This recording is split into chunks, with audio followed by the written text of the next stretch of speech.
សួស្តីបងប្អូនទាំងអស់គ្នាអត្ថបទយើងបានរៀបចំរួចរាល់ហើយប៉ុន្តែយើងត្រូវការរូបភាពមកដាក់នៅលើសិលឹកកិច្ចការរបស់យើងតើយើងចូលតាមណាបាទអញ្ចឹងរបៀបចូលយករូបភាពមកដាក់លើសិលឹកកិច្ចការរបស់យើងគឺយើងคลิกទៅលើ insert បាទខាងលើនេះមានពាក្យថា insert tab បាទคลิกលើ insert បន្តមកទៀតคลิกទៅលើ picture icon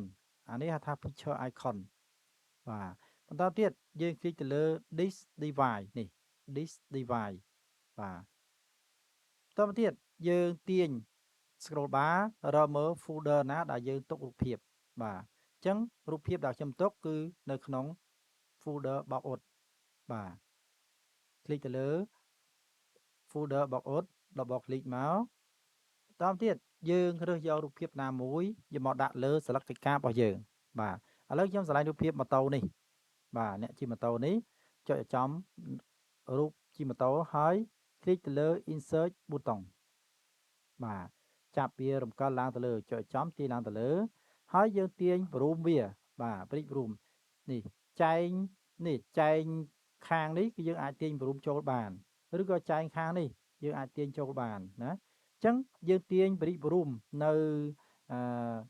រូបភាពរបស់យើងគឺយើងទាញអាចទាញបាន4ចែងចែងនេះមួយចែងនេះមួយចែងនេះមួយចែងនេះមួយយើងអាចទាញបានប៉ុន្តែសម្រាប់ក្រាលនេះpoint ចំក្រាលនេះគឺយើងមិនអាចទាញបានទេដោយសារទាញទៅវាខូចទ្រង់ទ្រាយរូបភាពឧមាថាខ្ញុំទាញឲ្យមើលនេះទាញចែងនេះចូលគឺទ្រង់រូបភាពយើងគឺខូចបាទអញ្ចឹងយើងមិនអាចទាញបានទេយើងទាញដើម្បីកុំឲ្យខូចទ្រង់ទ្រាយរូបភាពគឺយើងទាញចំចែងទាំង4ចែងនេះបាទខាងក្រោមក៏បានខាងលើក៏បានយើងទាញប្រូមចូលមកបាទអញ្ចឹងយើងមូលទៅដាក់ទីតាំងណាដែលយើងចង់ដាក់រូបភាពបាទ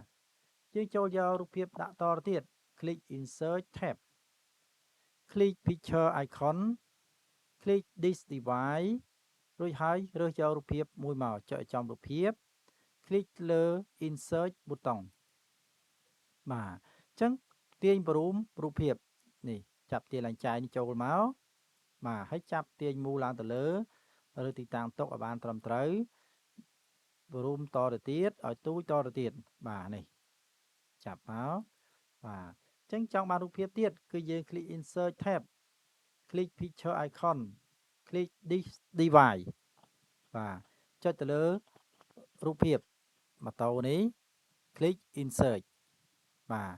ហើយរួចហើយប្រូមចុចចំចាយនេះមកទាញចុះចាប់មូលឡើងទាញចុះថែមទៀតបាទរើសទីតាំងទុកបាទចង់បានរូបភាពទៀត click insert tab click picture click this device រើសយករូបភាពណាមួយមកបាទឥឡូវខ្ញុំឆ្លាញ់រូបភាពនេះមួយទៀតចុចឲ្យចំរូបភាព click insert button ចាប់មូលឡើងទៅលើទាញប្រូមចុចឲ្យចំកន្លែង point នេះទាញចុះមកជាប់ទាញចុះមកហើយចាប់មូលឡើងទៅលើបាទនេះបាទឥឡូវខ្ញុំចូលយករូបភាពមួយទៀតឲ្យបាន5តែម្ដង click insert tab click picture icon click this device រករូបភាពមួយមកបាទឥឡូវខ្ញុំឆ្លាញ់រូបភាពនេះអាវនេះបាទអាវមួយកត្រកនេះចុចចំអាវនឹងហើយคลิกទៅលើinsert button បាទអញ្ចឹងចាប់មូមកដាក់ទីតាំងកន្លែងណាមួយមកបាទប្រូមឲ្យទូចបន្តិចហើយដាក់ឡើងនេះចុះ